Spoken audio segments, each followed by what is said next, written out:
तो इस एपिसोड की शुरुआत होती है हमारे शौकवेन से, जो कि कोठे के बाहर आ चुका था, कोठे के अंदर जाने को तैयार था कि इतने दिनों से ना केस सॉल्व करा था, दिमाग में काफी प्रेशर और मालूम नहीं क्या क्या भर गया था। आज कोठे पे आ गया हूँ, रिलैक्स यहाँ पे करूंगा और सारी की सारी थकान यहाँ पे मिटा लूंगा। और साथ ही में वही सोने को तैयार यहाँ पे था कि भाई हमेशा के लिए सोता था, आज फुशियन के साथ सोऊंगा। उसने मुझे लेटर भेज के कई बार यहाँ पे बोला भी है कि बाबू बड़ी याद आ रही है, सोने कब आ रहे हो। तो लो मैं आ गया। इसके दोनों जो टीममेट थे ना वो भी आए थे और ये दोनों कहते हैं जो दूसरी लड़कियां यहाँ पर है ना, हम दूसरी लड़कियों के पास यहाँ पे जा रहे, तुम्हारे साथ नहीं आ रहे। हमारा शाहरुख कहता क्यों यार, बाकियों में उतना दम यहाँ पे नहीं है जितना दम है ना मेरी फुशियन के पास है। तो प्लीज यार फुशियन के साथ मेरे साथ आओ यार, जैसे हम लोग पहले जाते थे। ये लोग कहते भाई तेरे साथ आके मतलब क्या होगा, पहले ये बता। एक तो फुशियन का टी सेरेमनी अटेंड करने के पैसे बहुत ज्यादा हाई लगते हैं, कंगाल हो जाएंगे। और सेकंडली फुशियन हमको कहाँ देती है, वो बस तुझे देती है। उसकी जो नौकरानी है ना, नौकरानी लोग के साथ हमको रात गुजारनी पड़ती है और नौकरानी के साथ सोने का कोई भी मूड यहाँ पे नहीं है। हमारे औकात से जो हमारे हिसाब से लड़कियां ठीक होगी ना, मैं उनके पास यहाँ पे चला, समझ गया। जो सुनते शौकवेन भी कहते जाओ यार मैं ज्यादा बढ़िया हूँ तो बढ़िया वाली मुझे देती है, तुम्हारी जो औकात है अपने औकात के हिसाब से यहाँ पे ढूंढ लो। फुशियन मेरी जान मैं तो आ रहा हूँ। उतने में किसी की आवाज आती है, ये कहते हुए हेलो मिस्टर शौकवेन। अब इसके गोटे आ जाते हैं मुंह में कि अरे यार मुझे किसने पहचान लिया, मेरा कोई जान पहचान का दोस्तों नहीं ना है और जाके कहीं वो आंटी को ना बता दे। लेकिन नहीं यार, वो भी कोठे पे काम करने वाला एक बंदा यहाँ पे था जो कि मिंग यांग नाम के दूसरी कोरियन है ना, उसके लिए काम करता है। वो कहता है हेलो यार कब तक फुशियन के साथ यहाँ पे सोंगे। हमारी जो मैडम मिंग यान है ना, कभी गुजारो उनके साथ भी एक रात। हमारे मेकट को याद आता है, मैंने उसके बारे में सुना था, जैसे फुशियन है ना वैसे ये भी लगभग उसके बराबर लेवल की कोरियन यहाँ पर है। और ये भी बड़ी सुंदर, बड़ी टैलेंटेड और बड़ी तगड़ी यहाँ पर है। और फुशियन इतने टाइम के बाद है ना वो खाली हमारे मेकट को देती है, तो उसका नाम है ना पहले जितना फेमस यहाँ पे नहीं रहा है, लेकिन मिंग यांग का नाम है ना बहुत ज्यादा फेमस होने लगा है। हाँ तो ये भी सोचता है चलो यार कब तक एक के साथ रात गुजारूंगा, तो ये भी निकल जाता है। और जैसे जा रहा था ना, एक दूसरा लड़का देख लेता है जो फुशियन के लिए काम करता था, वो आता है बाकी नौकरानियों के साथ और कहते हैं सुनो यार मिस्टर शौकवेन यहाँ पर आए थे, लेकिन मालूम है क्या मिंग यान का जो बंदा है ना उनके साथ यहाँ पे जा रहे हैं। यानी मिंग यान ने मिस्टर शौकवेन को बुला लिया। नौकरानी कहती क्या उस मिंग यान की बच्ची कितनी मत, वो हमारी मैडम के बाबू यहाँ पर है, कोई और उनके साथ एक रात भी नहीं गुजार सकती। अब आते फुशियन की ओर जो कि अपनी मेन नौकरानी के साथ यहाँ पे बैठी हुई थी और बड़ी सैड यहाँ पे थी। तो नौकरानी भी कहती मैडम क्या हो गया यार, कुछ दिनों से बिल्कुल भी मतलब हैप्पी नहीं लगती, सैड सैड यहाँ पे लग रही हो, मिस्टर शौकवेन की याद आ रही है क्या। जो सुनते वो भी कहती मुझे उनकी की हुई याद आएगी यार, मुझे उनकी याद नहीं आ रही। जो सुनते नौकरानी भी कहती कमन झूठ मत बोलिए, आप रोज ना मुझे बोलते जाओ चेक करके आओ, चेक करके आओ शौकवेन आए हैं क्या, शौकवेन आए हैं क्या, और अभी कह रहे हो कि आपको याद ही नहीं आती। ये बताते कि पहले सच्ची में मुझे याद नहीं आ रही, क्योंकि वो एक मर्द हैं और सारे मर्द एक जैसे होते हैं, बिल्कुल गन्ने जैसे होते हैं। तो ये भी कन्फ्यूज नौकरानी की गन्ने जैसे होते हैं, क्या मतलब गन्ने जैसे होते हैं, ये बताते गन्ना कैसा होता है। जब तुम चबाओगे तो शुरू शुरू में गन्ना देखो कितना मीठा लगता है, लेकिन बाद में गन्ना का पूरा जूस तुम्हारे बॉडी के अंदर चल जाता है और गन्ना एकदम बेकार हो जाता है, फीका फीका हो जाता है। वैसे मर्द भी जात ऐसी होती है, शुरू शुरू में बड़े प्यारे बड़े अच्छे लगेंगे, लेकिन एंड में कुछ उनके अंदर दम यहाँ पे नहीं रहता। लेकिन नौकरानी सोचती भले ही यार बाकी मर्द जैसे हो शुरू में मीठे लगते हो और बाद में नहीं, लेकिन शुरू में उनका जो मिठास है ना बाकी मर्दों मुकाबले समझ रहे हो क्या एकदम अलग ही है। फुशियन कहती बोलो यार मेरी बातें तुमको अच्छी लगी ना, तुम्हारा क्या विचार है। नौकरानी कहती है बहुत ही अच्छी लगी, आपने ठीक बोला। जो सुनते ये टपली मारती हो, कहती नहीं मुझे लगा तू ये बोलेगी कि नहीं मिस्टर शौकवेन बाकी मर्द जैसे नहीं है, बाकियों से अलग यहाँ पर है, तुझे नहीं लगता क्या बाकियों से अलग है।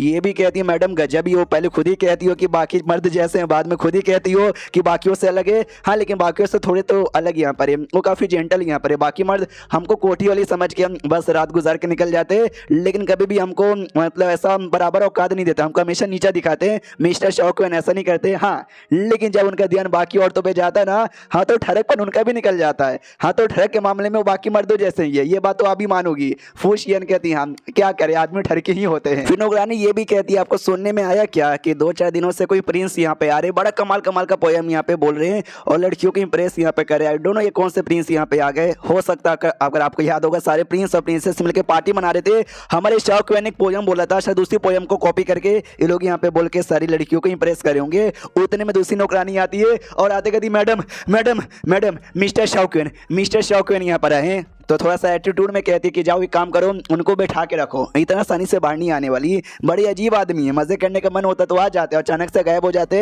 ना कोई चिट्ठी ना कोई संदेश। नौकरानी कहते नहीं नहीं नहीं नहीं वो आपसे मिलने के लिए आए नहीं हो, वो आप ही से मिलने आ रहे थे, लेकिन मिंग यान का एक आदमी आया उनको मिंग यान के पास लेके चला गया और अभी के लिए वो मिंग यान के पास जा चुके हैं। तो फुशियन भी कहती क्या वो मिंग यान के पास चले गए, ऐसे कैसे, चलो मिंग यान के पास वापस हम लेकर आएंगे मिस्टर शौकवेन को। तो लोग निकल जाते हैं। अब आते हैं मिंग यान की और जहाँ पे वो डांस वांस करी थी और डांस पूरा होने के बाद ना अपने शौक से चिपक जाती है और कहती है बहुत दिनों से आपके बारे में सुना था, कभी सोचा कि आप भी आओगे हमारे साथ एक रात गुजारोगे, लेकिन नहीं, आप तो आटे डायरेक्ट फुशियन की ओर यहाँ पे चल जाते हो। लेकिन फाइनली आप यहाँ पे आ गए हमारे पास भी, देखो आपको बराबर मजा मिलेगा।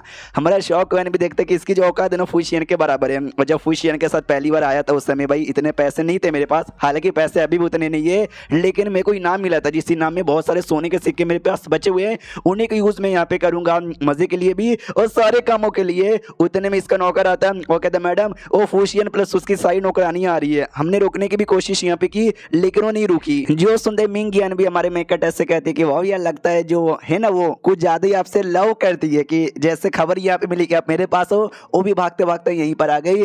हमारा शाओक वैन देखते कि एक सेकंड ये जानबूझ के मेरे को उंगली करी है क्या? तुम ही सोचो भाई फुशियन भले इतनी फेमस इतनी टैलेंटेड इतनी सुंदर हो, लेकिन है कोठे वाली, कोई कोठे वाली लड़की तुमको लाइक करे ये किसी मर्द के लिए अच्छी बात नहीं होती। हाँ तो देखा जाए तो ये भी मेरे को उंगली करी के देखो कोठे वाली तुमको लाइक कर रही है। उतने में फुशियन आ जाती है और आते कहती है कि चलो यार मिस्टर शाओक वैन यहाँ पर आए, मुझे तो खबर भी नहीं मिली थी, मैं भी आगे डोंट वरी, हम दोनों मिलके सेवा पानी कर लेते ठीक रहेगा ना। तो शाओक वैन देखते दोनों मिलके सेवा पानी, कहीं दोनों साथ में रात गुजारने के बारे में तो नहीं ना सोच रहे, अरे एक साथ दो को मैं संभाल पाऊंगा क्या? मिंग यान भी कहती भाई तुम थोड़ा गुस्से में लग रही हो, गुस्सा शांत कर दो यार, सेवा पानी करनी है ना तो आओ आओ करो करो सेवा पानी, मैं नहीं रोकूंगी। तो हमारे शाओक वैन के बाजू में बैठती है और वही चाय पानी पिलाने लग जाती है। प्यारी प्यारी बातें हमेशा की तरह करी थी कि आज हमारे यहाँ है नहीं हमारे हाथों से चाय पी लीजिए, जैसे यहाँ का काम पूरा हो जाएगा ना आइएगा मेरे कमरे में, कंधों की मसाज यहाँ पे दूंगी, मजा ही आ जाएगा। सो जो सब देख के मिंग यान को बहुत ही ज्यादा जलन यहाँ पे हो रहा है कि भाई ये समझती क्या है अपने आप को, और शाओक वैन एक मर्द यहाँ पर है, उस मर्द की मर्जी, उसको जिसके पास जाना है उसके पास यहाँ पे जाएगा, इसका कोई भी भाग नहीं बनता कि किसी भी मर्द को खाली अपने पास ही चिपका के यहाँ पे रख ले। उतने में नौकर आता है कहता सुनो यार कुछ और भी ऑडियंस यहाँ पे आ रही है, तो ये भी कहती बाकी काय को यहाँ पे आ रही है, तो एक दो नहीं बल्कि टोटल 7 और ऑडियंस यहाँ पे आ चुकी थी। और आती कहती कि हेलो मिस्टर शाओक वैन। उन लड़कियों को देख के हमारा शाओक वैन भी लाइक अरे बाप रे अचानक से इतनी सारी लड़कियां काय को यहाँ पर आ गई। बाकी लड़के भी कहती आओ आओ आराम से बैठे हो, वो सभी आराम से बैठ जाती है और आपस में बातचीत करने लग जाती है। इस वाली को तो बड़ा गुस्सा यहाँ पे आ रहा था, लेकिन भाई शांत करती है अपने आप को। और बाद में लड़कियां आपस में बात कर रही है, लेकिन बात से दिखा रही कि ओ माय गॉड बातचीत किए जा रहे, लेकिन ये अंदर लड़कियां है ना तो एक दूसरे के साथ इनका कॉम्पिटिशन यहाँ पे चालू कि भाई मैं आ चुकी हूँ, मैं ज्यादा इंप्रेस करूंगी और मिस्टर शाओक के साथ मैं रात यहाँ पे गुजारूंगी, और ऐसी बातचीत चालू था। उतने में ना पोएम की एक लाइन आती है जो कि हमारे में कट्टर ने उसी पार्टी में बोला था प्रिंस और प्रिंसेस के सामने, मैंने बोला भी था पक्का उसी पार्टी का पोएम होगा। दूसरी कहती भाई क्या लाइन यहाँ पर है, बोलो यार तुमने लिखाया क्या? ये भी कहती कि नहीं भाई आजकल बड़ा फेमस हो रहा है, लेकिन एग्जैक्टली किसने लिखा हमको आइडिया नहीं है। ये कहती मेरे को आइडिया है कहाँ से ये आया है, बाकी लोग कहते बताओ बताओ कहाँ से आया है। ये कहती है कुछ दिन पहले सारे प्रिंस और प्रिंसेस लोग का पार्टी हुआ था, वहाँ पे किसने बोला होगा। ये लोग कहते हो माय गॉड किसने बोला होगा, बड़की वाली प्रिंसेस ने किया यार, वो बड़ी टैलेंटेड लगती है। ये लोग कहते मुझे लिटरली कोई भी आइडिया नहीं है, लेकिन ये आधा यहाँ पर है और बाकी जो आधा लिखा नहीं गया, लेकिन बाकी आधा भी बड़ा कमाल का यहाँ पर होगा। कसम से यार मजा यहाँ पर आ गया। अरे मिस्टर शाओ जैसा यहाँ पे था मिस्टर शाओ, बाकी अगर आप आधा पूरा करना चाहोगे तो मजा आ जाएगा। हमारे शाओ भी लाइक भाई पूरा तो मेरा ही यहाँ पर है, लेकिन तो भी नाटक करते कि नहीं यार मैं थक चुका हूँ और मैं रोज पोयम यहाँ पे नहीं बोल सकता, तो आई एम सॉरी मैडम लोग। और ये वीडियो यहीं पे खत्म हो जाता है, तो मिलते हैं किसी और वीडियो में, जब तक के लिए बाय बाय।